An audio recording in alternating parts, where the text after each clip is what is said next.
মানুষরা ভেবে নেয় আমি সবসময় শক্ত। তারা জানে না কখনো কখনো আমি শুধু কাঁদতে চাই নিঃশব্দে, কেউ না দেখার মতো। কতবার আমার স্বপ্ন হাতছাড়া হয়েছে, কতবার বাগুন লেগেছে আমার মনে, তা কেউ বোঝে না। তারা ভাবছে আমি হাসি খুশি আনন্দে ভরা, কিন্তু তারা জানে না আমার হাসির আড়ালে লুকানো আছে অসহ্য এক নিঃশব্দ কষ্ট, যা কাউকে বলতে পারে না। নিজের মধ্যে গুমড়ে গুমড়ে মরি। নিলয়ের জীবনটা এমন, তার চারপাশের মানুষগুলো শুধু টাকার মূল্য বুঝে, সম্পর্ক, অনুভূতি এগুলো কেউ গুরুত্ব দেয় না। নিলয় এখন গরিব ছেলে হয়ে ভার্সিটিতে এসেছে, কিন্তু কেউ তাকে সত্যি বোঝে না। সবাই তাকাচ্ছে যেন সে ভিন্ন গ্রহের কোনো প্রাণী। বন্ধুত্ব করার মতো কেউ নেই। শূন্য ক্লাসরুমে হঠাৎ স্যার প্রবেশ করলেন। নিলয়কে চুপচাপ দেখেই স্যার থামলেন। তারপর কঠিন কণ্ঠে বললেন, নিলয়, তুমি সবসময় সবার থেকে আলাদা থাকো কেন? স্যার, আমি গরিব, কেউ আমার সাথে মিশতে চায় না। সবাই হাসাহাসি করে বলে আমার জামা কাপড়ের অবস্থা দেখে মিশলে তাদের মান সম্মান নষ্ট হয়ে যাবে। বুঝলাম, কিন্তু নিলয়, তুমি কি জানো প্রকৃত মূল্য কোনো জামা কাপড় বা টাকার মধ্যে নেই। মানুষকে তোমার নিজের ব্যক্তিত্ব, তোমার চরিত্র দিয়ে পরিমাপ করো। আর যারা সত্যিকারের বন্ধু হতে চায় তারা সেই মূল্যই দেখে। নিলয় চুপচাপ মাথা নেড়ে কিছু বলতে পারল না। চোখে অজানা কষ্টের ছাপ। চারপাশে ক্লাসমেটরা হেসে খেলছে, কিন্তু নিলয় যেন অন্য এক জগতে। স্যার ঠিক বললেন, কিন্তু বাস্তব তো ভিন্ন। মানুষ সত্যিকারের কষ্ট বা গরিবের কষ্ট বোঝে না। তারা শুধু তাকায়, আর আমি সবসময় লড়াই করি, হাসি দেই, অথচ ভিতরে কষ্টের সমুদ্র। নিলয়ের চোখে তখন অজানা আবেগের ঝলক। সে জানে বাইরে থেকে মানুষ তাকে শুধু সাধারণ গরিব ছেলে মনে করবে। কেউ ভাববে না এই ছেলেটির ভেতরে কত গভীর কষ্ট, কত বড় এক জীবনযুদ্ধ লুকানো। স্যার ক্লাস চালিয়ে যেতে শুরু করলেন, কিন্তু নিলয় আজ কিছুটা চুপচাপ। সে জানে আজকের এই ক্লাস, এই মুহূর্ত তার জীবনের সেই যন্ত্রণার এক ছোট্ট অংশের পরিচয় মাত্র। মানুষ যাকে শক্ত মনে করে সেই শক্তি আসলে ভাঙা মনের ঢাল। কেউ জানে না কখনো কখনো এই শক্তির আড়ালে লুকিয়ে আছে নিঃশব্দ কান্না, নিঃশ্বাসের মতো চুপচাপ বেদনা। নিলয় ক্লাসের শেষ সারিতে চুপচাপ বসে আছে। বাইরে থেকে সবাই তাকে কেবল গরিব সাধারণ ছেলে ভাবছে। কেউ জানে না এই ছেলেটির ভিতরে কতটা লড়াই, কতটা গোপন কিছু লুকিয়ে আছে। মানুষগুলো সবসময় শুধু বাইরে যা দেখছে সেটাই বিশ্বাস করেন। তারা জানে না কোনো রাত আমি রাত ভর বসে পড়াশোনা করি, কষ্ট করি, নিজের ভবিষ্যতের জন্য লড়াই করি। তারা ভাবতে পারবে না আমার হাসির আড়ালে লুকিয়ে আছে এক অদৃশ্য যুদ্ধ।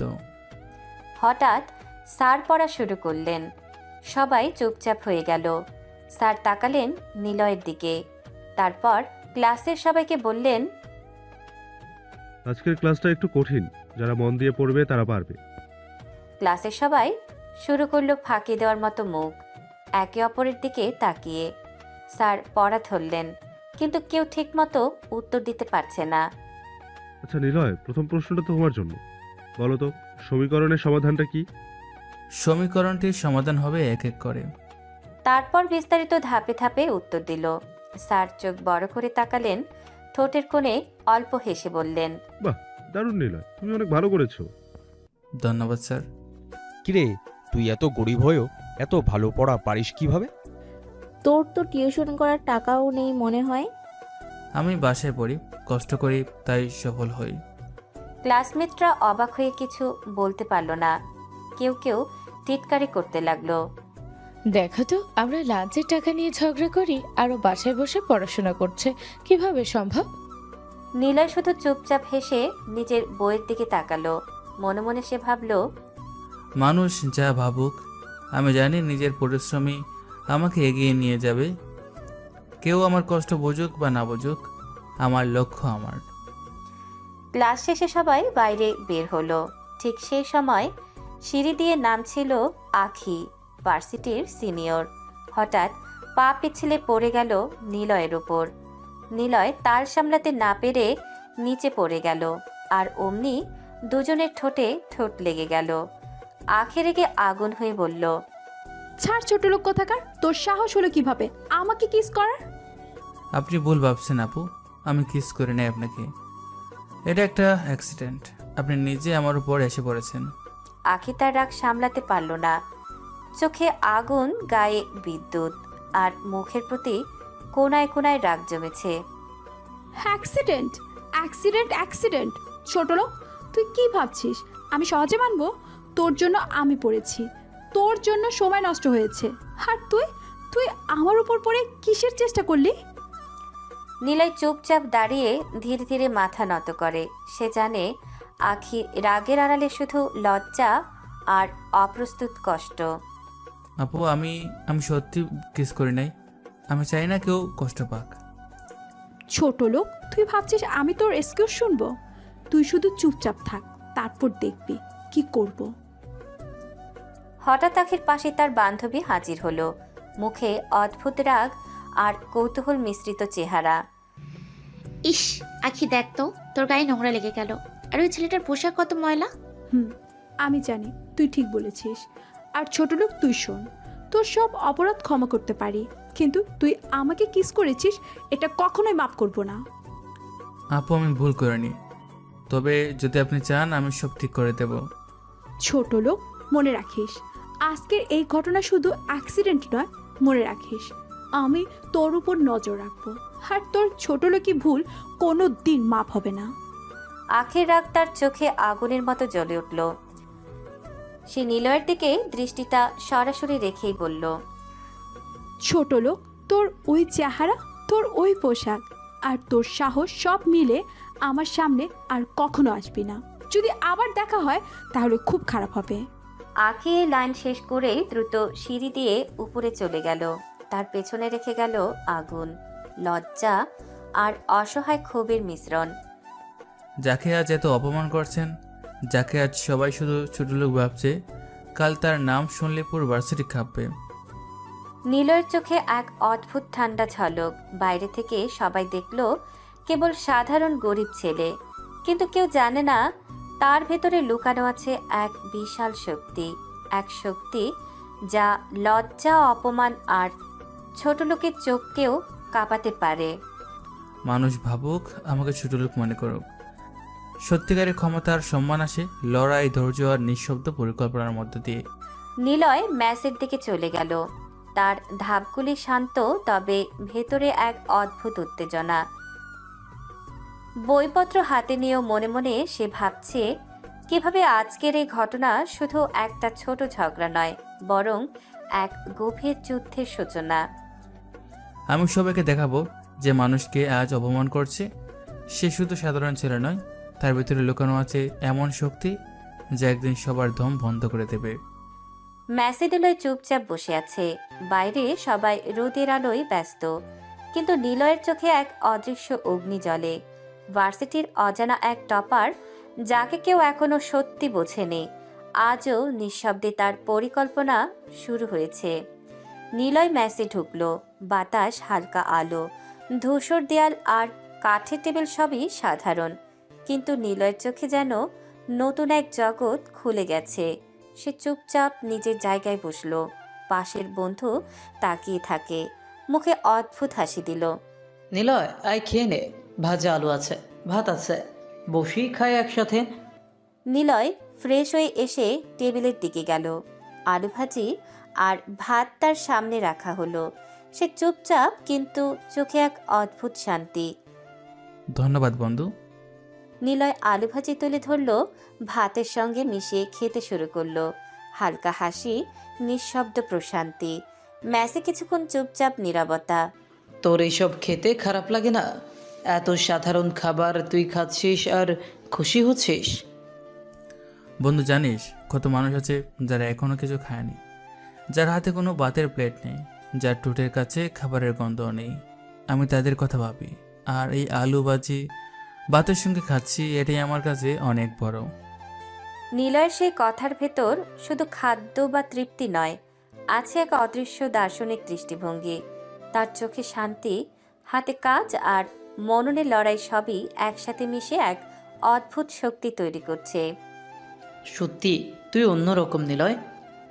সাধারণ জিনিসও তোর কাছে অনেক বড় হয়ে যায়। হ্যাঁ বন্ধু, মানুষ যা পাবে না তার জন্য কৃতজ্ঞ থাকা সবচেয়ে বড় শিক্ষা। আর আমি জানি ভোগ্য জিনিসের মধ্যে নয়, ধৈর্য, লড়াই আর পরিকল্পনায় আসল শক্তি। নিলয় আলু ভাজি মুখে নিয়ে হেসে খাচ্ছে। বাইরের মানুষ ভাববে এক সাধারণ গরিব ছেলে, কিন্তু নিলয়ের ভেতরে লুকানো শক্তি, ধৈর্য আর মাফিয়ার ছায়া, সেগুলো কেবল সে নিজেই জানে। রাত, মেসে সবকিছু নিস্তব্ধ। বন্ধুদের ঘুমন্ত নিঃশ্বাস, দূরের ঘড়ির টিকটিকানি আর হালকা বাতাসের ফিসফিস সব মিলিয়ে একটি রহস্যময় নীরবতা। নিলয় চুপচাপ নিজের কোণায় বসে, চোখে অদ্ভুত ভাবনা। আলু ভাজি আর ভাত খাওয়ার পরও ভেতরে এক অদৃশ্য উত্তেজনা। হঠাৎ নীল আলো ঝলমল করে নিলয়ের ফোনে কল আসে। সে চুপচাপ ফোনের দিকে তাকালো। নামটা দেখেই চোখে অগ্নিস্ফুলিঙ্গ ঝলমল করতে লাগলো। বন্ধু ঘুমিয়ে থাকায় কেউ বুঝতে পারল না নিলয় এখন অন্য এক জগতে প্রবেশ করতে চলেছে, যেখানে রূপান্তরিত হয় ছোট লোক নিলয় হয়ে যায় টপ মাফিয়া গডফাদার, যার জীবন কেউ জানে না। নিলয় অল্প হেসে ফোন ধরে বলল, আছে, সব ঠিক আছে। কথার আড়ালে স্পষ্ট চেতনা, শক্তি আর ভেতরের অদৃশ্য হুমকি লুকিয়ে আছে। সবাই ভাবে সে কেবল সাধারণ ছেলে, কিন্তু আসল সত্য কেউ জানে না। তার ভেতরে লুকানো সেই জীবন, যেখানে লড়াই হয় প্রাণের জন্য, ক্ষমতার জন্য আর এক ভয়ঙ্কর রহস্যের জন্য। এবার বড় হওয়ার সময়। যারা ভাবছে আমি শুধু গরিব ছেলে, তারা জানবে না রাতের এই নিঃশব্দ পথে আমার আসল পরিচয় কি। নিলয় চুপচাপ দরজা খুলল। ম্যাসের নীরবতা ভেদ করে বাইরে পা রাখল।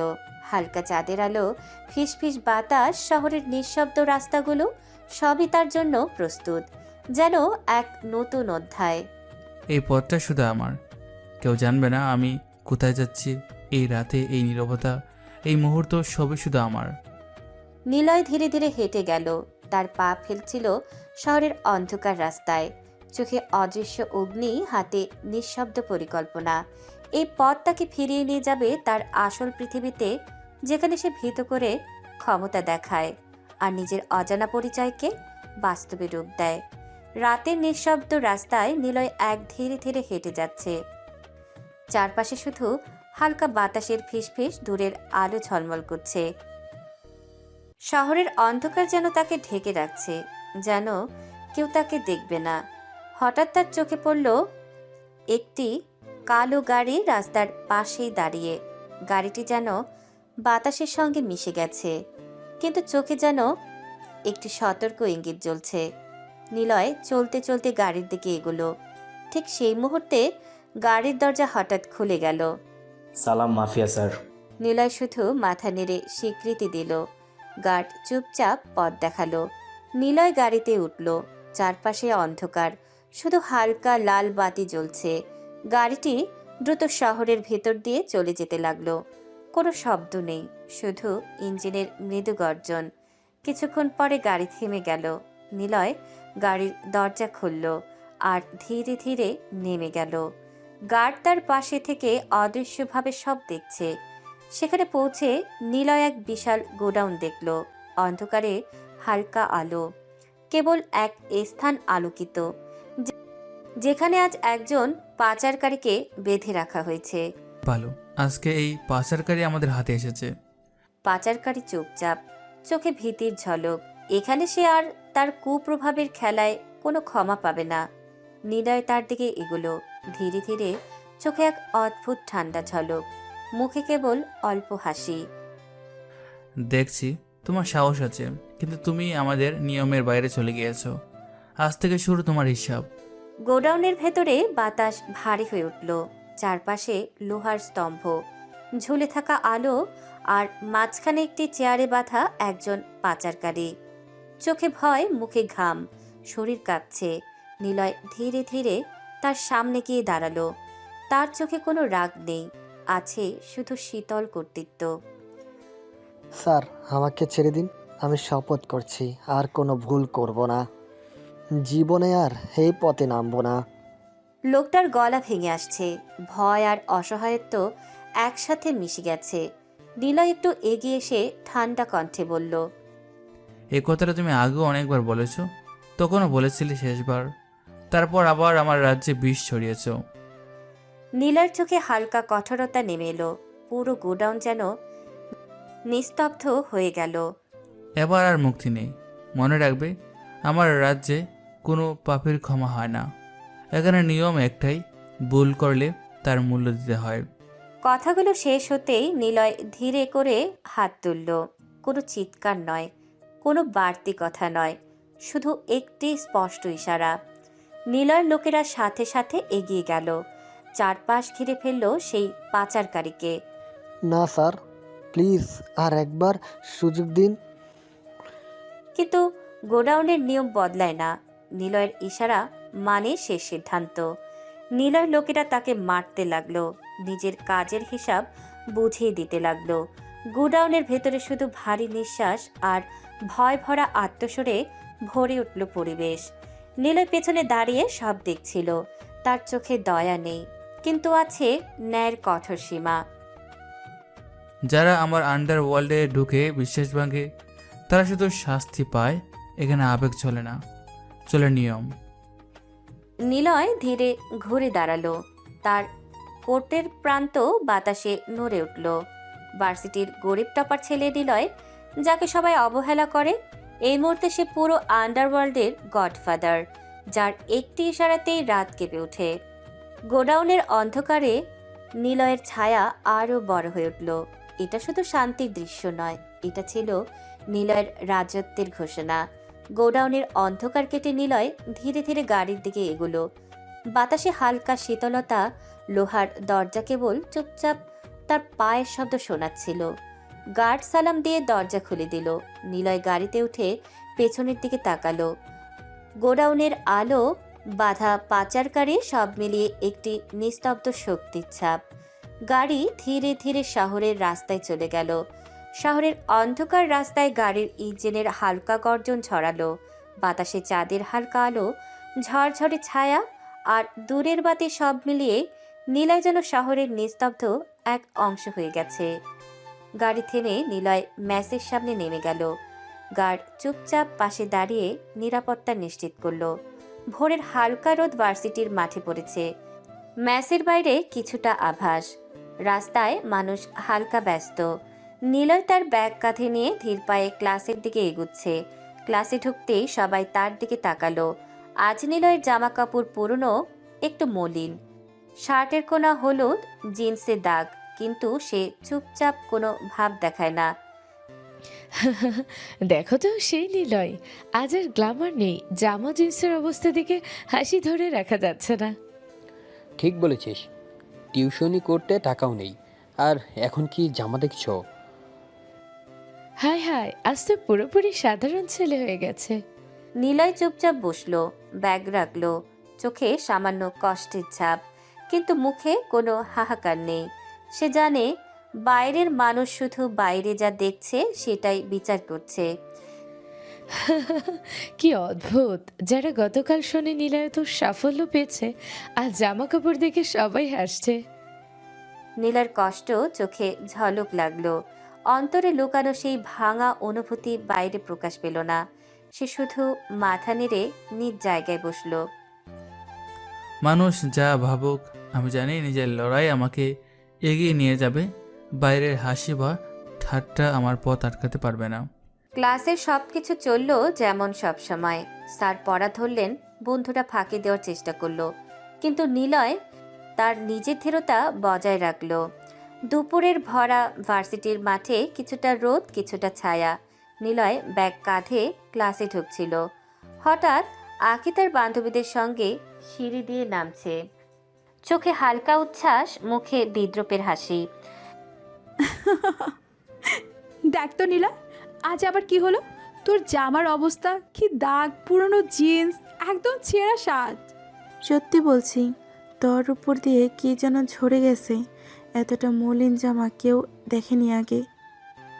এইভাবে ভার্সিটিতে পড়ার সাহস কিভাবে হলো? তোকে এই ভার্সিটিতে পড়তে কে দিল? হুম, এমন চেহারা আর জামা পরে কেউ ভার্সিটিতে আসে? ক্লাসমেটরা হেসে উঠল। আখি এবং তার বান্ধবীরা একদম ফাঁদ ঝুলিয়ে রাখছে। নিলয় ধীরে ধীরে তাদের দিকে তাকালো।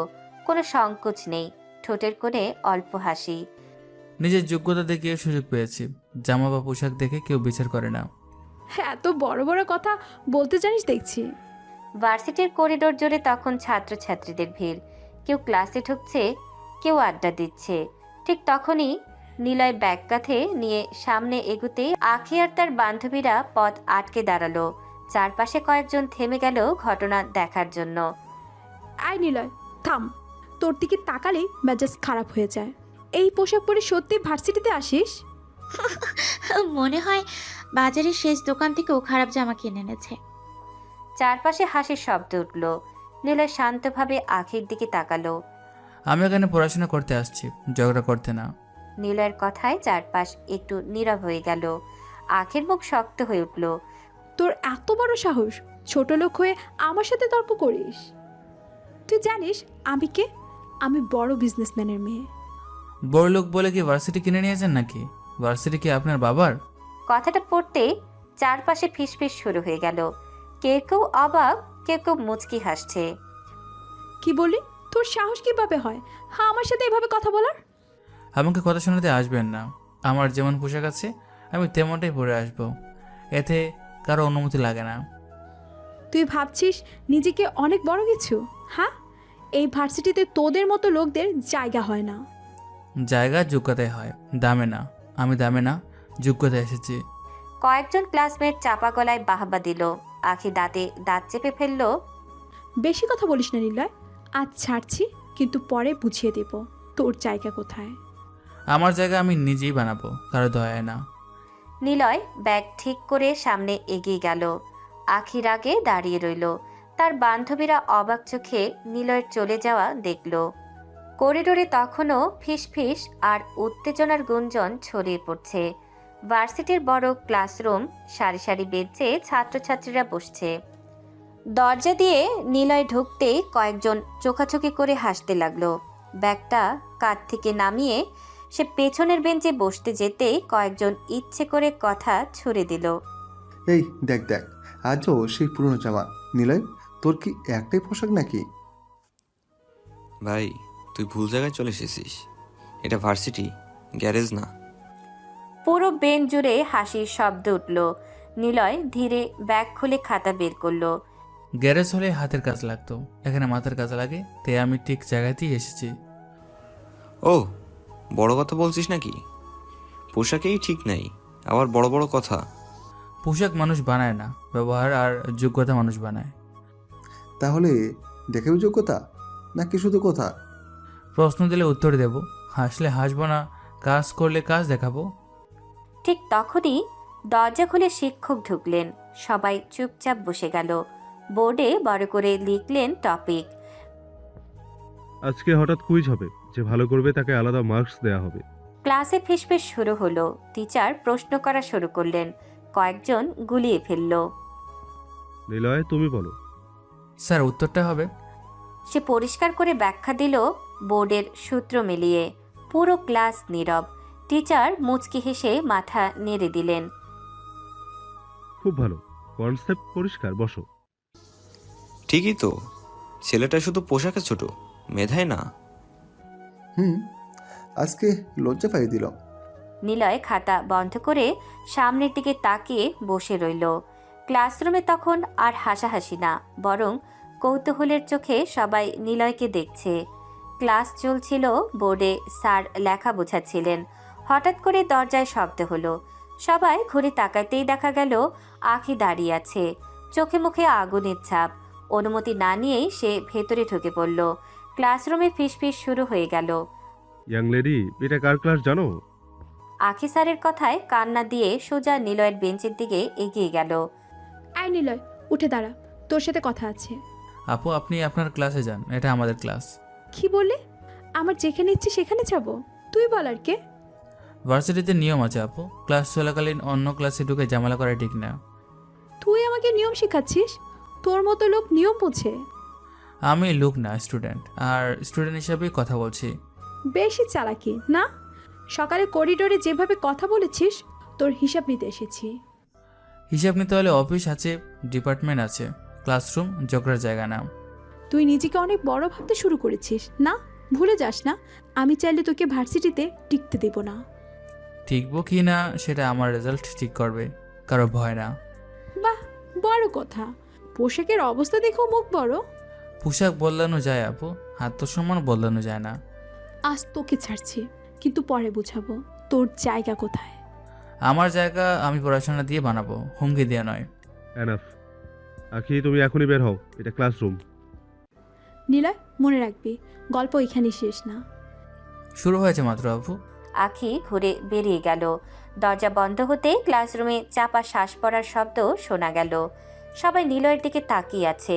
নিলয় শান্তভাবে বসে খাতা খুলে ফেলল। ক্লাস আবার শুরু হলো, কিন্তু উত্তেজনার রেশ সবার ভিতরে রয়ে গেল। ক্লাসরুম থেকে বের হয়ে আখি করিডোরে দাঁড়িয়ে গেল। বুকের ভিতর রাগের আগুন জ্বলছে। হাঁটতে হাঁটতে তার বান্ধবীরা দৌড়ে এসে পাশে দাঁড়ালো। সবার চোখে বিস্ময়, মুখে চাপা উত্তেজনা। আখি, তুই দেখেছিস কি করলো ছেলেটা? কি করেছে আবার? ওই সাধারণ ছেলেটা তোকে ক্লাস থেকে বের করে দিল। ছি ছি, তোর মান সম্মান একেবারে মাটিতে মিশে দিল। ভার্সিটির সবাই দেখেছে, সবাই বলছে সিনিয়র হয়েও তুই একটা গরিব ছেলের কাছে অপমানিত হয়েছিস। কি বললি? সবাই দেখেছে? হ্যাঁ রে, তোকে যেভাবে বললো আপু আপনি আপনার ক্লাসে যান, শুনে তো আমরা নিজেই অবাক। তুই আখি বড় বিজনেসম্যানের মেয়ে, আর একটা সাধারণ ছেলে তোকে অপমান করবে, এটা মেনে নেওয়া যায়? মেনে নেওয়ার প্রশ্নই আসে না।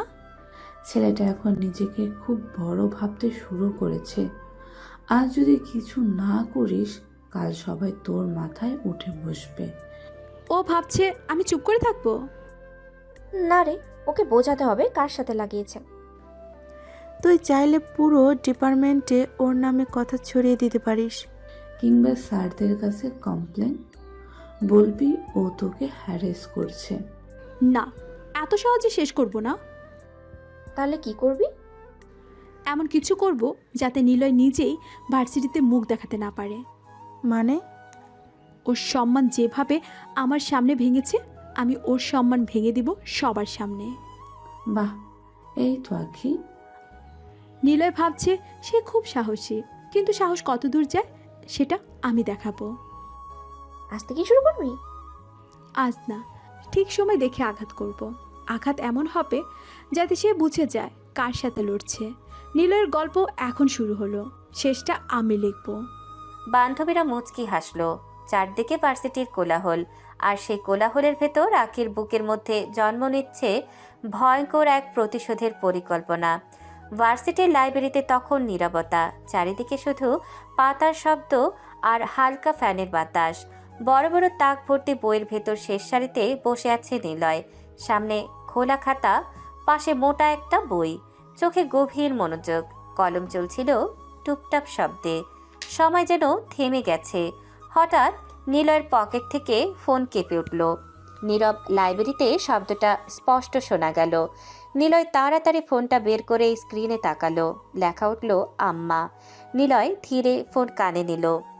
হ্যালো আম্মা। বাবা, বাড়িতে আসবি না? কতদিন তোকে দেখি না। নিলয়ের চোখ একটু থমকে গেল। কলম নামিয়ে দিল টেবিলে, তারপর আস্তে আস্তে বলল, আম্মা আমি আর বাড়িতে ফিরতে চাই না, এখানে থাকলেই ভালো আছি। বাবা, এমন কথা বলিস কেন? রাগ করে থাকিস না, বাড়িতে আয়, তোকে দেখতে খুব ইচ্ছে করছে। এখানে পড়াশোনা অনেক চাপ, গেলে আবার মন ভেঙে যাবে। বাবা, তোর জন্য ভাত রান্না করি, জানালা দিয়ে তাকিয়ে থাকি, তুই না এলে ঘরটাই ফাঁকা লাগে। আচ্ছা আম্মা, তোমাকে গিয়ে দেখে আসবো। সত্যি? হ্যাঁ, কিন্তু বেশি সময় থাকতে পারবো না, শুধু তোমাকে দেখে আবার চলে আসবো। থাকিস না বাবা, একটু থাক। চেষ্টা করব। এখন ফোন রাখি, পরে কথা বলবো। ঠিক আছে বাবা, সাবধানে থাকিস। তুমি ভালো থেকো আম্মা। কল কেটে গেল।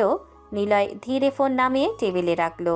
চোখের সামনে খোলা বই থাকলেও মনটা অনেক দূরে চলে গেছে। লাইব্রেরির জানালা দিয়ে আলো ঢুকছিল। নিলয় বইয়ের পাতায় হাত বুলিয়ে আবার পড়ায় মন দিতে চেষ্টা করলো। চারপাশে সবাই পড়ছে, কিন্তু নিলয়ের ভেতরে তখন শুধু একটাই শব্দ ঘুরছে, বাড়ি। লাইব্রেরির ভেতর তখন গভীর নীরবতা। জানালার কাজ ভেদ করে সন্ধ্যার হালকা আলো ঢুকছে। সারি সারি বইয়ের তাক যেন সময়ের সাক্ষী হয়ে দাঁড়িয়ে আছে। কয়েকজন ছাত্র মাথা নিচু করে পড়ছে, কারো হাতে কলম, কারো চোখে ক্লান্তি। সে নীরবতার মাঝখানে নিলয় একা বসেছিল সে শাড়ির টেবিলে। সামনে খোলা খাতা, পাশে মোটা বই, কিন্তু মনটা আর পাতার ভেতরে আটকে নেই। হঠাৎ ফোন কেঁপে উঠতে নীরব পরিবেশ অদ্ভুত একটা কম্পন ছড়িয়ে পড়ল। নিলয় ধীরে ফোন বের করলো। স্ক্রিনে নাম ভেসে উঠল। চোখে এক মুহূর্তের জন্য অন্যরকম সতর্কতা চলে এলো। সে ফোন কানে তুলতেই বাইরের দুনিয়ার শব্দ যেন ভেতরে ঢুকে পড়ল। বলো। বস, একটা খবর আছে। নিলয়ের দৃষ্টি জানালার বাইরে আটকে গেল। বিকেলের আলো গাছের পাতায় পড়ে কাঁপছে। কি খবর? যে লোকটা আগে ধরা পড়েছিল সে আবার কাজ শুরু করেছে। আজ সকালে 2 ট্রাক নামিয়েছে। নিলয়ের মুখের স্বাভাবিকতা ধীরে ধীরে শক্ত হয়ে গেল। চোখে শান্তির বদলে কঠোরতা নেমে এলো। আমি তো বলেছিলাম নজরে রাখতে। রাখছি বস, এখনই লোক পাঠিয়েছি। সে পালাতে চাইছে। নিলয় চেয়ার থেকে ধীরে উঠে দাঁড়ালো। লাইব্রেরির ভেতর তার ছায়া লম্বা হয়ে মেঝেতে পড়ল। চারপাশের বইগুলো যেন তার দিকে চেয়ে আছে। পালানোর সুযোগ পাবে না। কোথায় তুলবো বস? নিলয় কয়েক সেকেন্ড চুপ করে থাকলো। জানালার বাইরে তাকিয়ে শহরের দিকটা দেখলো। গোডাউনে নিয়ে আসো এখনই। ঠিক আছে বস, আধা ঘন্টার মধ্যে। দেরি হলে সমস্যা হবে, আজ হিসাব শেষ করতে হবে। বুঝেছি বস। কল কেটে গেল। নিলয় ধীরে ফোন নামালো। লাইব্রেরির সে শান্ত পরিবেশের তার নিঃশ্বাসের শব্দ পরিষ্কার শোনা যাচ্ছিল। কয়েক সেকেন্ড দাঁড়িয়ে রইল, তারপর টেবিলের ওপর রাখা বই বন্ধ করলো। খাতাটা ব্যাগে ঢোকালো। করিডোর দিয়ে হাঁটার সময় চারপাশে ছাত্রছাত্রীদের হাসি, কথা, ব্যস্ততা চলছিল। কেউ বুঝতেও পারছে না এই সাধারণ পোশাকের ছেলেটার জীবনের অন্য এক দিক আছে। নিলয়ের হাঁটায় কোনো তাড়াহুড়ো নেই, কিন্তু প্রতিটা পা ফেলায় ছিল দৃঢ়তা। ভার্সিটির গেট পেরিয়ে বাইরে আসতেই বিকেলের বাতাস মুখে লাগলো। রাস্তায় গাড়ির শব্দ, মানুষের ভিড়, দোকানের আলো, সব মিলিয়ে শহরটা জীবন্ত। নিলয় ধীরে সামনে এগিয়ে গেল। তার সাধারণ জামা, কাঁধে ব্যাগ, চোখে শান্ত চাহনি, সব কিছু দেখলে কেউ বিশ্বাসই করবে না এই ছেলেটা কিছুক্ষণের মধ্যে অন্য এক পরিবেশে ঢুকবে। দূরে কোথাও একটা কালো গাড়ি অপেক্ষা করছিল, আর শহরের বিকেলে ধীরে ধীরে আরও গাঢ় হয়ে উঠছিল। শহরের একপাশে পুরনো ইটের তৈরি বিশাল গোডাউনটা অন্ধকারের ভেতর দাঁড়িয়েছিল। বাইরে শুধু দু একটা হলুদ আলো, চারিদিকে নিস্তব্ধতা।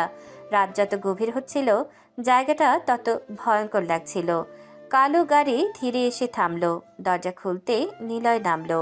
সাধারণ পোশাক, কিন্তু হাঁটার ভেতরে ছিল অন্যরকম কর্তৃত্ব। ভেতরে ঢুকতে চারদিক লোহার গন্ধ, সিমেন্টের মেঝে ঝুলে থাকা বাতি, মাঝখানে একটা চেয়ারে বাঁধা একজন লোক, মুখে ভয়, শরীর কাঁপছে। নিলয়ের লোকেরা দুপাশে দাঁড়িয়ে গেল। পরিবেশটা আরও ভারী হয়ে উঠল। নিলয় ধীরে ধীরে সামনে এগিয়ে গেল। প্রতিটা পায়ে শব্দ পড়ছে গোডাউনের ফাঁকা ভেতরে। তোকে আগেও অনেক সুযোগ দিয়েছিলাম। ভাই, আমাকে ছেড়ে দেন, আর ভুল করব না। এই কথা তুই আগেও বলেছিস, কিন্তু বদলালি রে কই? আমি বলেছিলাম এই এলাকায় নিয়ম মানলে ছাড় নেই, তুই সে নিয়ম পায়ের নিচে ফেলেছিস। শেষবারের মতো মাফ করে দেন ভাই। মাফ সবার জন্য না। হঠাৎ নিলয় সামনে ঝুঁকে লোকটার কলার চেপে ধরল। গোডাউনের বাতি দুলে উঠল। তোকে বদলানোর সময় দেওয়া হয়েছিল, তুই সুযোগ নষ্ট করেছিস। নিলয় ইশারা করতেই আশেপাশে দাঁড়িয়ে থাকা লোকেরা এগিয়ে এলো। তারা লোকটাকে শক্ত করে ধরে রাখলো। সে ছটফট করতে লাগলো। প্লিজ ভাই। এবার পাপের শাস্তি ভোগ করবে, আমি কাউকে ছেড়ে দিই না। লোকেরা তাকে মারতে শুরু করলো। গোডাউনের ভেতর শুধু তার আর্তস্বরে ভরে উঠল। নিলয় কয়েক সেকেন্ড তাকিয়ে থাকলো। মুখে কোনো আবেগ নেই, শুধু কঠিন সিদ্ধান্তের ছাপ। কিছুক্ষণ পর সে হাত তুলে থামার ইশারা করলো। যথেষ্ট। লোকেরা সরে গেল। লোকটা নিস্তেজ হয়ে চেয়ারে ঝুলে রইল। নিলয় সামনে দাঁড়িয়ে শেষ কথা বলল। আজকের পর এই পথে নামার সাহস করলে আর কেউ তোকে বাঁচাতে পারবে না। সে ঘুরে দাঁড়ালো। গোডাউনের দরজার দিকে হাঁটতে হাঁটতে বাতির আলোয় তার ছায়া লম্বা হয়ে গেল। বাইরে রাত আরো গাঢ়। শহর ঘুমাচ্ছে আর গোডাউনের ভেতরে থেকে ধীরে ধীরে স্তব্ধতা ফিরে আসছে। রাত অনেকটা গভীর হয়ে এসেছে। শহরের কোলাহল ধীরে ধীরে থেমে যাচ্ছে। রাস্তার আলোগুলো এক এক করে জ্বলে উঠেছে। নিলয় ধীর পায়ে মেসের সামনে এসে দাঁড়ালো। সারাদিনের ক্লান্তি শরীরের ভেতর জমে আছে, তবু মুখে তার স্বাভাবিক শান্ত ভাব। দরজা ঠেলে ভেতরে ঢুকতেই হালকা হলুদ আলো চোখে পড়ল। ছোট ঘর, পুরনো টেবিল, কয়েকটা চেয়ার, দেয়ালে ঝুলে থাকা ব্যাগ আর জামা কাপড়। পরিবেশটা গরিব হলেও নিজের মতো করে সাজানো। বিছানার উপর বসেছিল নিলয়ের বন্ধু রাশেদ। হাতে মোবাইল, চোখে ঘুম ঘুম ভাব। নিলয় ঢুকতেই সে তাকালো। আরে নিলয়, আজ এত দেরি কেন রে? নিলয় ব্যাগ নামিয়ে চেয়ারে রাখলো। জুতা খুলে ধীরে বসে পড়ল। তারপর ক্লান্ত শরীরে বলল, লাইব্রেরিতে পড়তেছিলাম, বই কেনার তো টাকা নেই, তাই ওখান থেকে কিছুটা পড়ে আসি। ঠিকই করছিস, আমাদের মতো গরিবদের জীবন এমনই কষ্টের। বই কিনতে পারে না, কোচিং করতে পারে না, নিজের চেষ্টাতেই সব করতে হয়। ঘরের ভেতর একটা নিস্তব্ধতা নেমে এলো। জানালা দিয়ে বাইরের বাতাস ঢুকছে। দূরে কুকুরের ডাক শোনা যাচ্ছে। কষ্ট থাকলেও পড়াশোনা ছাড়লে চলবে না, এইটাই একমাত্র পথ। জানিস নিলয়, অনেক সময় ভাবি আমরা যদি বড় লোকের ঘরে জন্মতাম তাহলে কত কিছু সহজ হতো। সহজ হয়তো ঠিকই, কিন্তু তখন হয়তো লড়াইটা শিখতাম না। তুই আলাদা রে, সবাই যেখানে হাল ছাড়ে তুই সেখানে আরো শক্ত হোস। শক্ত হতে হয় বন্ধু, না হলে এই শহর কাউকে জায়গা দেয় না। ঘরের আলোয় দুজনের ছায়া মেঝেতে লম্বা হয়ে পড়ল। বাইরে রাত আরও নীরব হয়ে যাচ্ছে। ছোট এই ম্যাচ ঘরের ভেতর বসে দুই গরিব ছেলের স্বপ্ন তখন ধীরে ধীরে বড় হতে লাগলো। নতুন সকাল, ভার্সিটির আঙিনায় রোদ ঝিলমিল করছে। গাছের পাতায় আলো পড়ে চিকচিক করছে। ছাত্রছাত্রীরা দলে দলে ঢুকছে। কেউ হাসছে, কেউ ফোনে কথা বলছে, কেউ বই বুকে চেপে হাঁটছে। কিন্তু এই স্বাভাবিক পরিবেশের ভেতরেই আখির মনে চলছে অন্যরকম হিসাব। আখি কালো গাড়ি থেকে নামলো। পরনে পরিপাটি ড্রেস, চুল খোলা, চোখে গাঢ় কাজল। হাঁটার ভেতরেই বোঝা যায় আজ সে শুধু ক্লাস করতে আসেনি। তার বান্ধবীরা আগেই গেটের কাছে দাঁড়িয়েছিল। আখিকে দেখেই দৌড়ে এলো। আকি, আজ তোকে খুব সিরিয়াস লাগছে।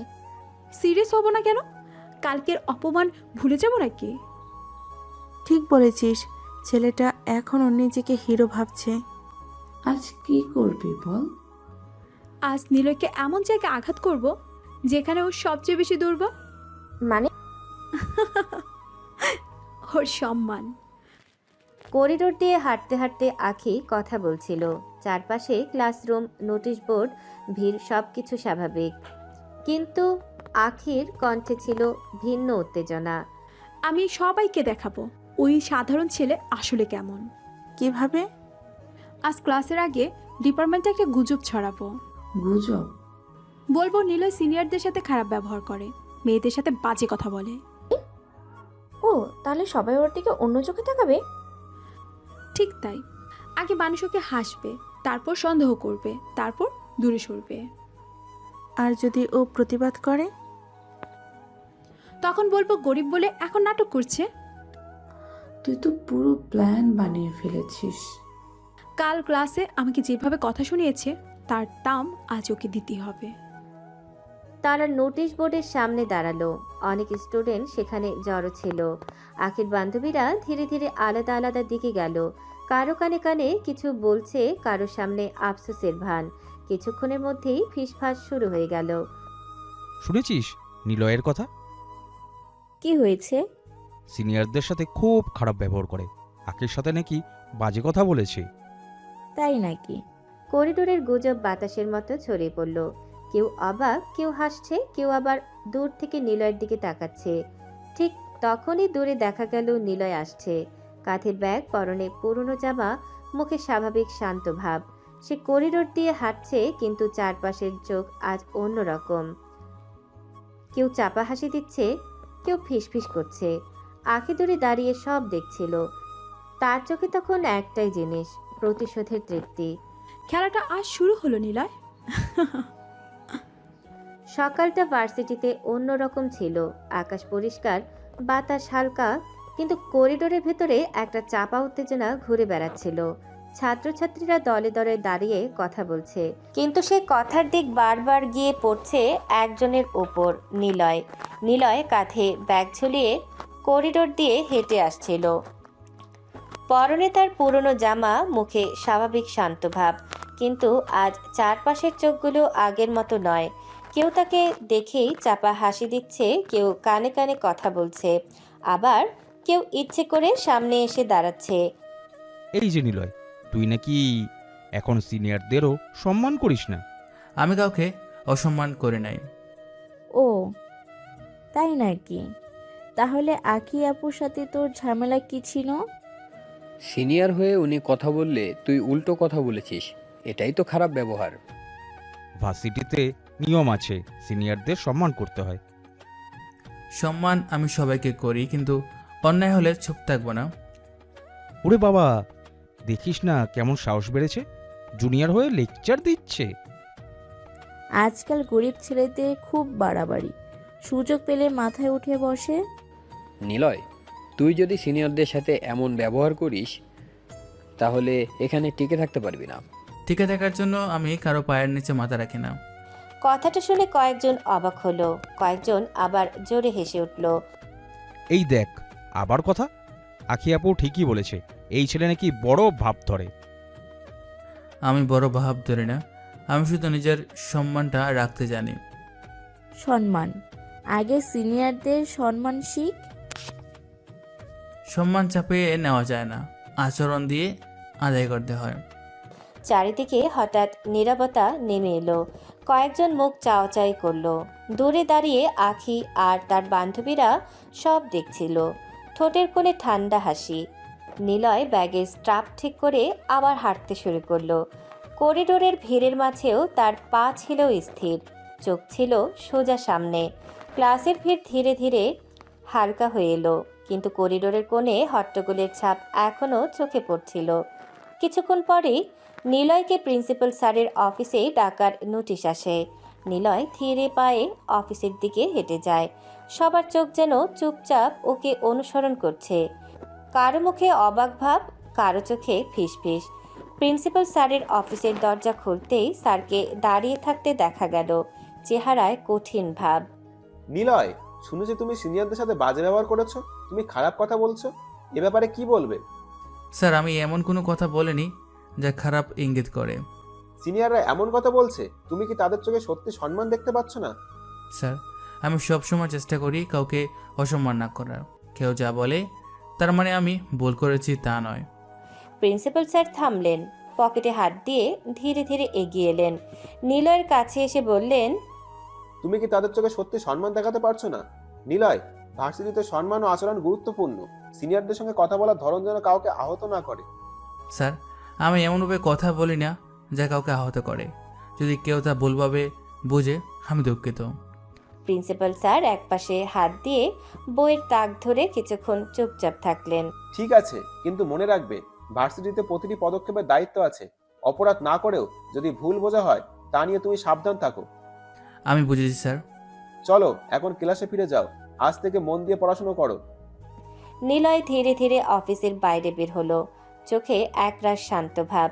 বাইরে আকাশে সূর্যের আলো ঝলমল করছে, কিন্তু করিডোরের সব চোখ এখনো তার দিকে তাকিয়ে আছে। কেউ চুপচাপ, কেউ হেসে, কেউ ফিসফিস করছে।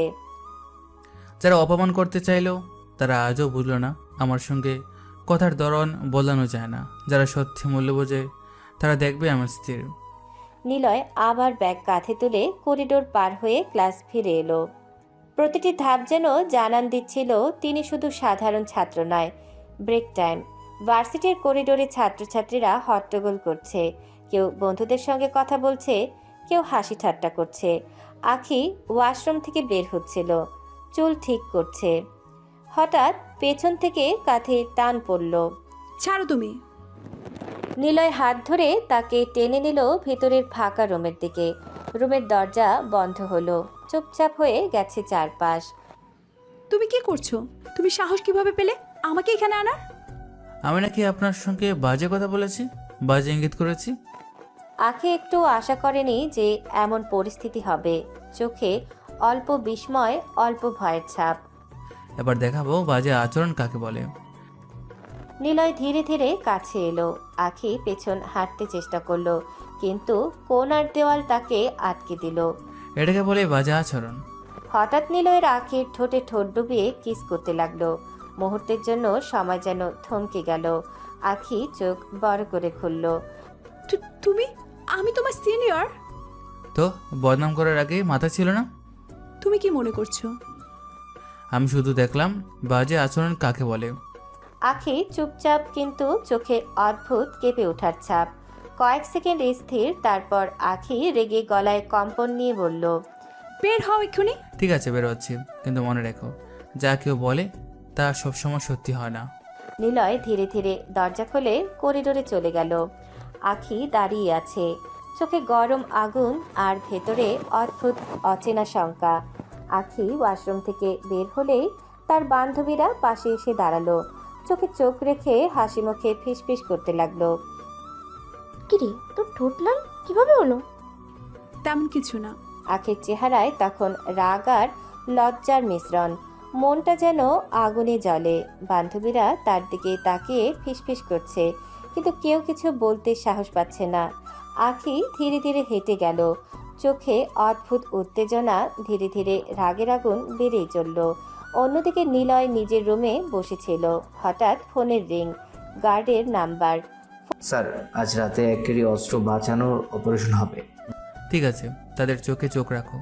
আমি চাই পুরো অপারেশন ঠিকঠাক হোক। বুঝেছি স্যার, সব কন্ট্রোলের মধ্যে রাখবো। রাতটা গুরুত্বপূর্ণ, কেউ অপ্রয়োজনীয় ভুল করতে পারবে না। ফোন কেটে নিলয় ধীরে ধীরে ল্যাপটপ খুলল। পরিকল্পনার লিস্টে চেক করলো। রাতের মিশনের প্রতিটি ধাপ মনের মধ্যে পুনরাবৃত্তি করলো। রাতটা আমাদের নিয়ন্ত্রণে রাখতে হবে। ভেতরে নিলয়ের চোখে অদ্ভুত স্থিরতা, ঠান্ডা বুদ্ধি। কেউ জানে না যে তার জীবন কতটা ঝুঁকিপূর্ণ এবং কতটা সঠিক পরিকল্পনার উপর নির্ভরশীল। আকাশে রাতের অন্ধকার নেমেছে, কিন্তু নিলয় জানে আজ রাতে তার পরিকল্পনা বাস্তব হবে। সবাই চোখে চোখ রাখবে, একটুও ফাঁক থাকতে পারবে না। রাত গভীর, চাঁদের আলো ছড়িয়ে পড়েছে শহরের নিঃশব্দ রাস্তায়। নিলয় আর তার কয়েকজন বিশ্বস্ত লোক হালকা ছায়ের মতো ধীরে ধীরে গাড়ি থেকে নেমে এলো। চোখে অদ্ভুত স্থিরতা, মনে এক অদ্ভুত উত্তেজনা। তারা জানে আজকের রাতটি গুরুত্বপূর্ণ। এই রাতেই অস্ত্র পাচারকারীরা তাদের একগুচ্ছ অবৈধ অস্ত্র সরানোর চেষ্টা করেছে। কিন্তু নিলয় চুপচাপ, নিখুঁত পরিকল্পনার সঙ্গে চোখ রাখছে প্রতিটি দিকে। সবাই চোখে চোখ রাখবে, কোনো ছোট ভুলও ক্ষমা করা হবে না। মুহূর্তের মধ্যে তারা পাচারকারীদের ট্রাকের কাছে পৌঁছে গেল। ট্রাকের পেছনের দরজা বন্ধ, চারপাশে কোনো আলো নেই। ঠিক এখন ধীরে ধীরে এগিয়ে যাও। লোকগুলো হাতের সংকেত বুঝে স্থির হয়ে দাঁড়ালো। ট্রাকের দরজা হঠাৎ খুলতেই নিলয় লোকেরা ধাক্কা দিয়ে ভেতরে ঢুকে গেল। পাচারকারীরা চমকে ওঠে। কি করছো? থামো, এক পাও নড়তে চাইলে গুলি করে দেব। পাচারকারীরা চুপচাপ হয়ে গেল। একদিকে ট্রাকের ভিতরে অস্ত্র ছড়িয়ে আছে, অন্যদিকে নিলয়ের চোখে কঠিন শক্তি। সব কিছু সেফ হ্যান্ডেল করো, কোনো গাফিলতি নয়। একাংশ লোক পাশ দিয়ে ট্রাকের চারপাশে ঘুরছে, অন্যরা দরজা বন্ধ করে নিরাপদ দূরত্বে রাখছে। পুলিশকে এখনই জানাও, তারা বুঝবে না আমরা আগে থেকেই অবস্থান নিয়েছি। বুঝেছি স্যার, ফোনে বার্তা পাঠানো হয়েছে। কয়েক মিনিটের মধ্যেই পুলিশের সাইরেনের আওয়াজ দূর থেকে আসতে শুরু করলো। পাচারকারীরা হঠাৎ বুঝলো কোনো এক অদৃশ্য শক্তি তাদের ঘিরে ফেলেছে। এটা কি হচ্ছে? পুলিশ তো আমাদের দিকে আসছে। বলা ছিল, কোনো সুযোগ নেই। রাতের হাওয়া চুপচাপ শহরের রাস্তায় বইছে। ট্রাকের চারপাশ এখন সম্পূর্ণ নিঃশব্দ। নিলয় আর তার লোকেরা চুপচাপ কাজ শেষ করে।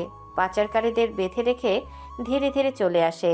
মুহূর্তের মধ্যেই পুলিশের গাড়ি এসে পৌঁছায়। পুলিশ চোখ বড় করে চারপাশ দেখছে।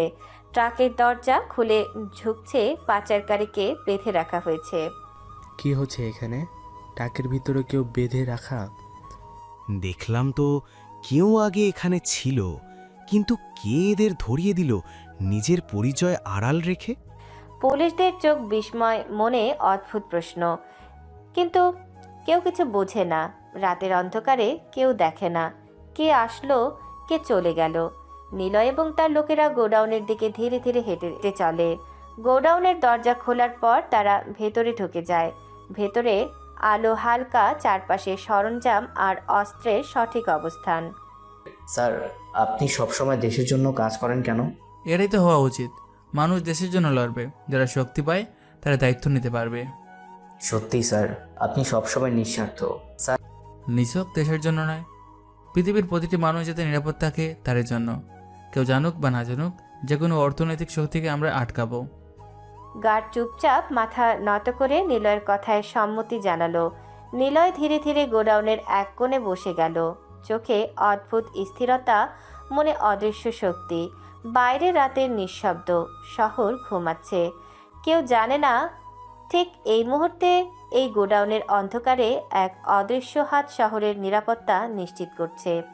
আজকের রাতও শেষ, কিন্তু যারা ভাবছে তারা নিরাপদ, তারা ভুল ভাবছে। সকালের সূর্য ধীরে ধীরে আকাশে উঠছে। আখি তার বাসার লিভিং রুমে বসে টিভির দিকে তাকিয়ে আছে, চায়ের কাপ হাতে, চোখে অস্থিরতা। টিভিতে হঠাৎ সংবাদ ঘোষণা হলো, গত রাতে এক গাড়ি অস্ত্র অবৈধভাবে পাচার করা হচ্ছিল। অদৃশ্যভাবে কেউ সেই অস্ত্র রুখে দিয়েছে। পুলিশ জানিয়েছে যেই কেউ এই অভিযানের পিছনে ছিলেন তাদের পরিচয় এখনও অজানা। তবে তাদের ধারণা প্রতিবারের মতো সেই আন্ডারওয়ার্ল্ডের টপ মাফিয়া এই কাজটি করেছে। বাকিটা তদন্তের পরে জানা যাবে। আখির চোখ বড় হয়ে গেল। চুপচাপ সংবাদ শুনছে, মনটা ঝলসানো আগুনের মতো জ্বলে উঠছে। বাবা, মাফিয়া আবার আমার অপরাধীকে ধরালো। সে নিজেই তো অপরাধী। আখির চোখে রাগ আর হতাশার মিশ্রণ। সে নিজেই কিন্তু কিছু বুঝতে পারে না। কি জানি কে কোন কারণে কাজ করে তা তো সেই নিজেই জানে।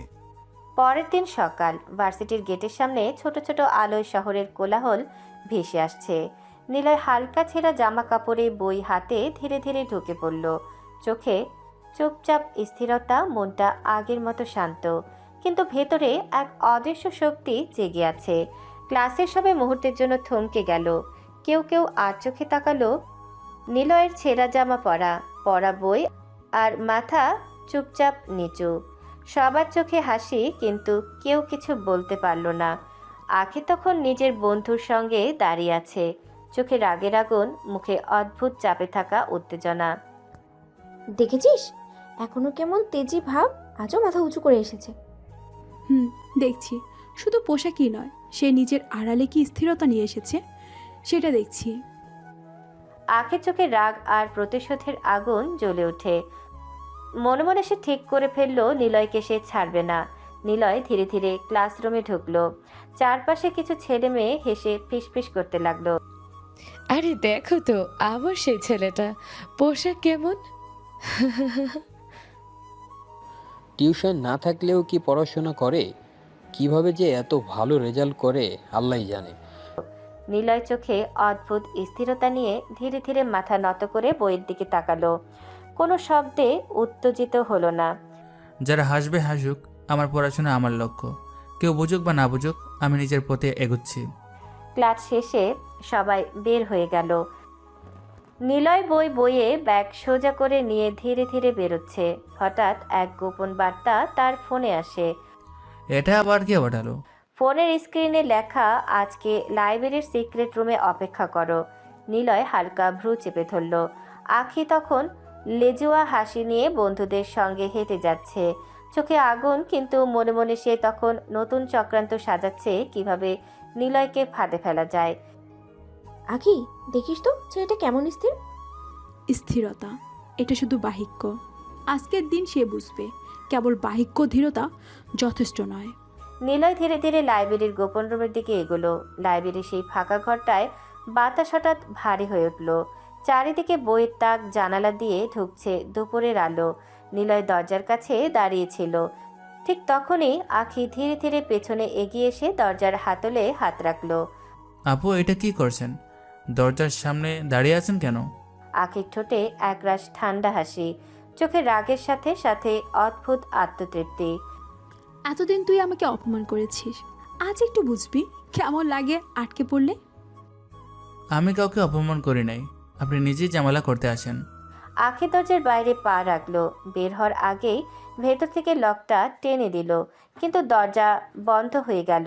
নিলয় হাত বাড়িয়ে টান দিল, কিন্তু দরজা খুলল না। আপু, দরজা খুলুন। এটা বাচ্চামি করছেন কেন? বাচ্চামি না, এটা শিক্ষা। তুই শিখবি সিনিয়রের সাথে কিভাবে কথা বলতে হয়। আপনি অন্যায় করছেন, ক্লাসের সময় হয়ে যাচ্ছে।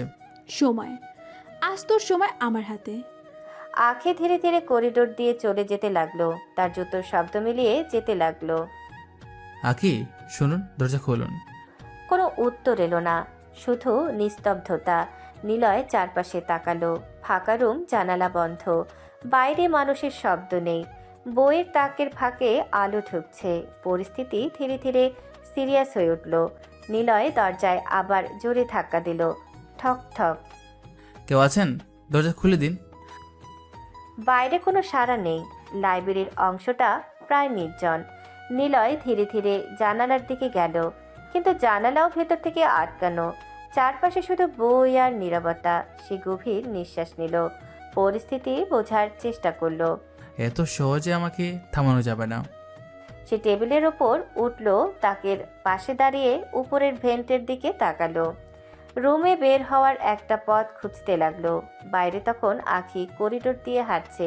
বান্ধবীরা এগিয়ে এলো। কাজটা কি ঠিক হলো?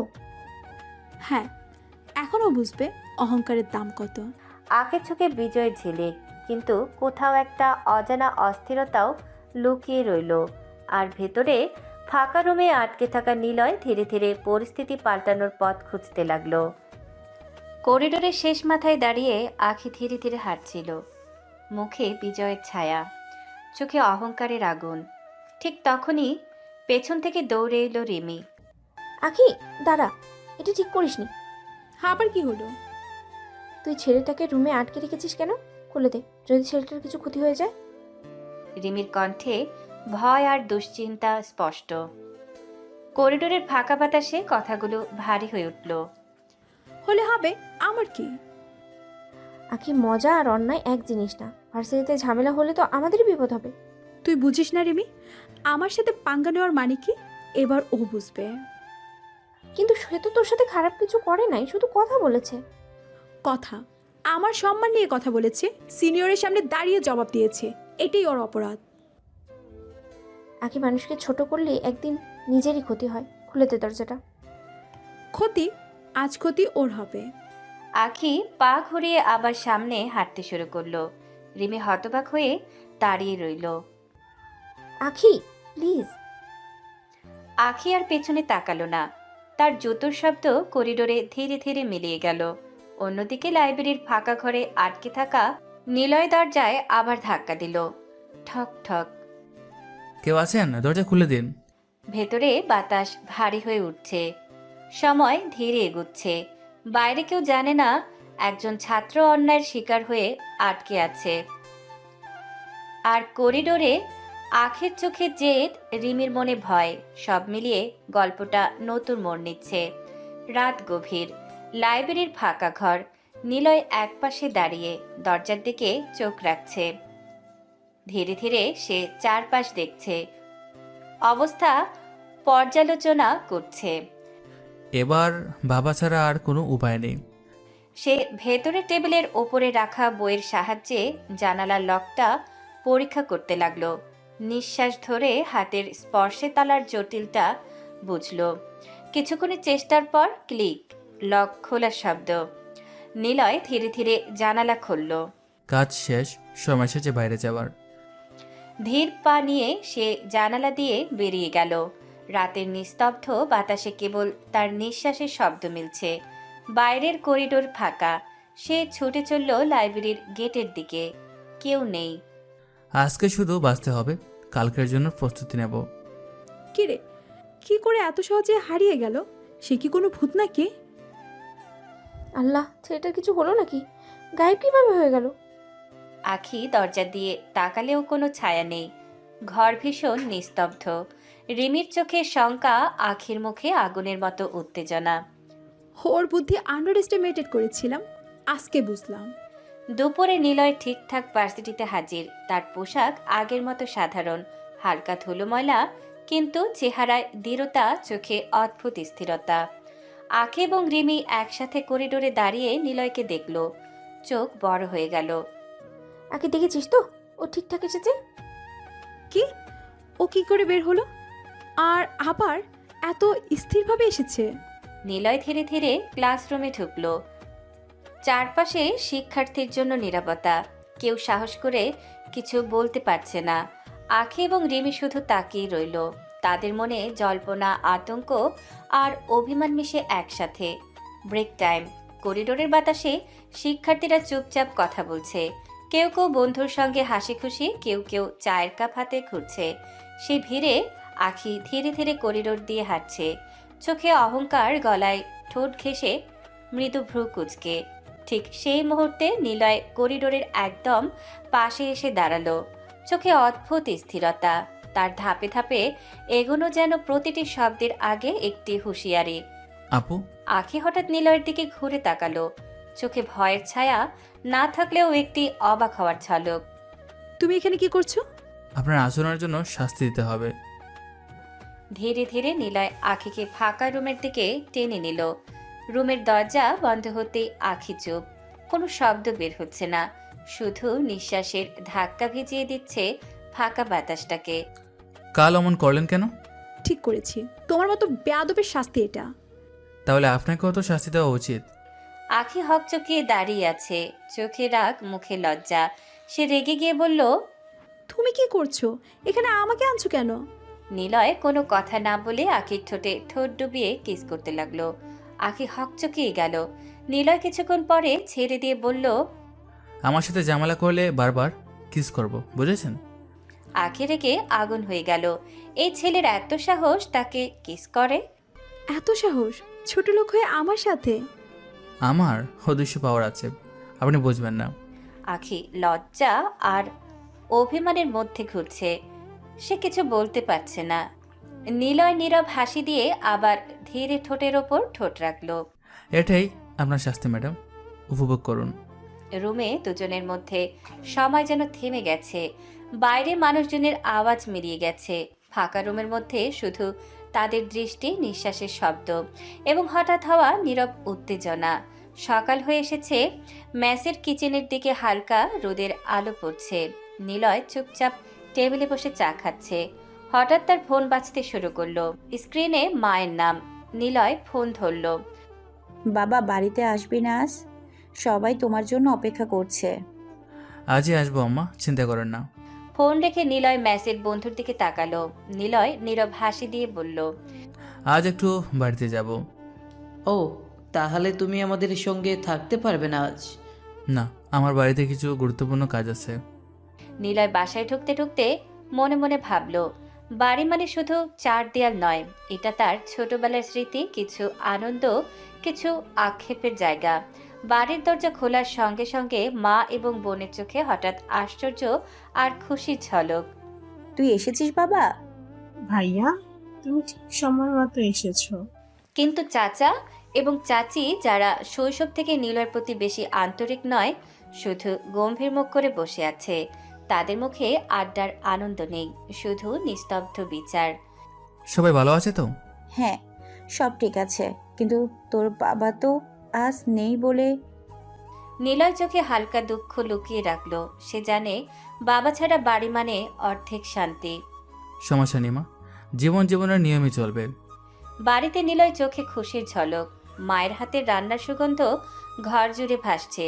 প্রতিটি কোণে যেন মায়ের ভালোবাসা লুকিয়ে আছে। হ্যাঁ ভাইয়া, এসো তো, দেখো মা তোমার জন্য নানান পদ বানিয়েছে। মেসের বন্ধুরা থাকলেও নিলয়ের মন পুরোপুরি বাড়ির ঘ্রাণ, মায়ের হাসি, বোনের মিষ্টি চোখে কেড়ে নিল। মা, তুমি সবসময় আমার জন্য এতটা খেয়াল রাখো? মা ধীরে ধীরে নিলয়কে বসিয়ে খাবার খাওয়াচ্ছে। প্রতিটি পদে মায়ের মমতা লুকানো। নিলয় খেতে খেতে মনে মনে ভাবছে এই ছোট্ট মুহূর্তই তার জীবনের শান্তি। সাবধানে খাও বাবা, সব খাও। নিলয় মায়ের চোখে চোখ রেখে খাচ্ছে। এই আদর, এই ভালোবাসা তার জীবনকে শক্তি দিচ্ছে। রাত গভীর হলো। নিলয় রুমে শুয়ে আছে, চোখ বন্ধ করে নিজের ভবিষ্যতের কথা ভাবছে। হঠাৎ ফোন বাজে।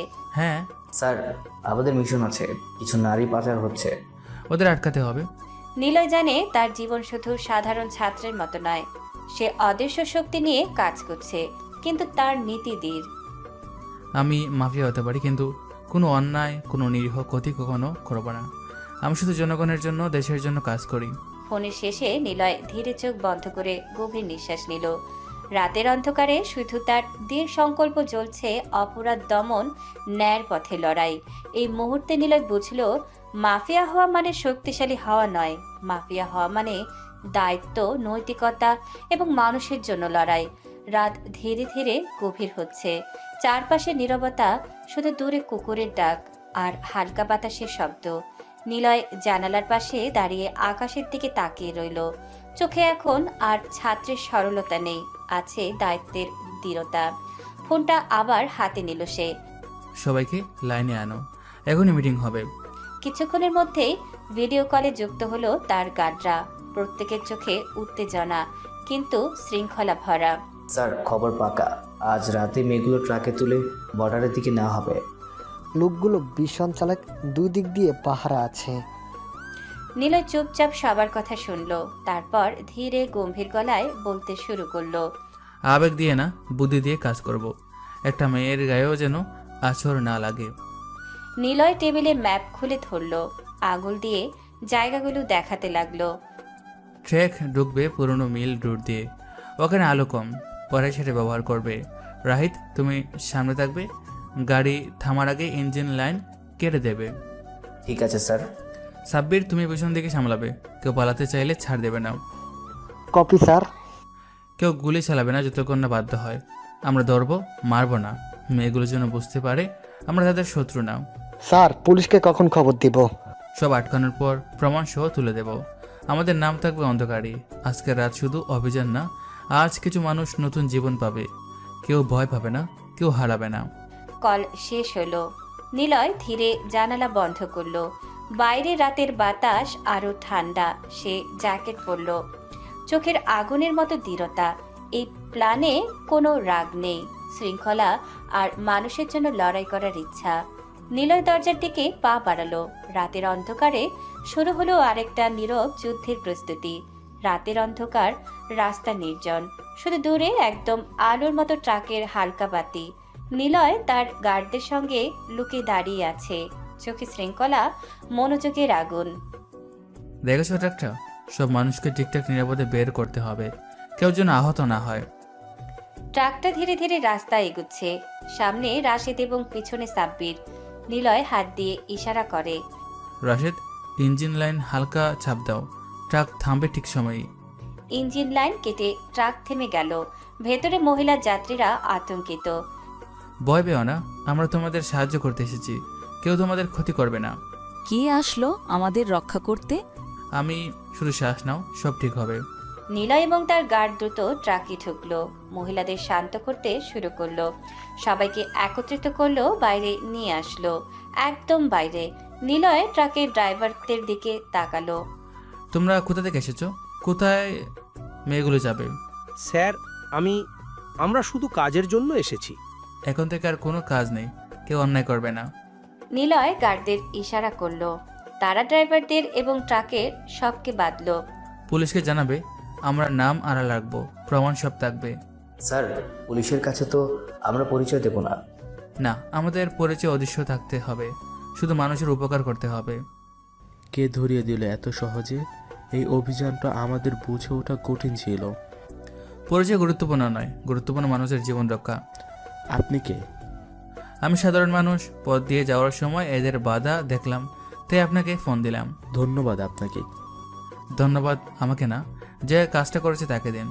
কি করেছে? হয়তো অসহায় মানুষের বন্ধু। পুলিশ মহিলাদের নিরাপদে নিয়ে গেল। নিলয় এবং তার দল ধীরে ধীরে লুকিয়ে লুকিয়ে ফিরে আসলো। এই কাজ শেষ, কিন্তু লক্ষ্য মনে রেখো, অন্যায় কখনো নয়। আমরা শক্তি ব্যবহার করি মানুষের জন্য। রাতে রুমে ফিরে নিলয় ধীরে শুয়ে চোখ বন্ধ করলো। মনে মনে ভাবলো, এই রাতের মিশন শুধু এক অভিযান নয়, এক নতুন জীবন, এক নতুন শান্তি। গভীর রাত, চারপাশ নিস্তব্ধ। জানালার ফাঁক দিয়ে চাঁদের আলো এসে নিলয়ের ঘরের মেঝেতে পড়ে আছে। বাইরে সব শান্ত, কিন্তু নিলয়ের ভেতরে অদ্ভুত অস্থিরতা। সারাদিনের ক্লান্তি শরীরে থাকলেও চোখে ঘুম নেই। নিলয় বিছানায় শুয়ে ধীরে চোখ বন্ধ করলো। নিঃশ্বাস ভারী হয়ে আসে। ঠিক তখনই অজান্তে ভেসে উঠল এক পরিচিত মুখ আঁখি। তার রাগী চোখ, অহংকারী কথা, আবার সেই মুহূর্তের বিস্মিত চাহনি। নিলয়ের বুকের ভেতর কেমন যেন মোচড় দিল। সে চোখ খুলে ছাদের দিকে তাকালো। কিছুক্ষণ চুপ করে থেকে ধীরে ফিসফিস করে বলল, আমি কি আঁকিকে ভালোবেসে ফেললাম? নিজের কথাই যেন নিজেকে অবাক করালো। নিলয় বিছানায় বসে পড়ল, হাত দিয়ে কপাল চেপে ধরল। শ্বাস ভারী হয়ে উঠল। আমি তো সাধারণ কেউ না। আমার জীবন সবসময় ঝুঁকিতে থাকে। প্রতিটা রাতে বিপদ, প্রতিটা পথ অন্ধকার। জানালার বাইরে তাকিয়ে নিলয় ধীরে কথা চালিয়ে গেল, কণ্ঠে দ্বিধা, আবার কোথাও গভীর টান। আমি একজন মাফিয়া। আমার পাশে থাকলে ওর জীবনও নিরাপদ থাকবে না। বিপদ এসে ওকেও ছুতে পারে।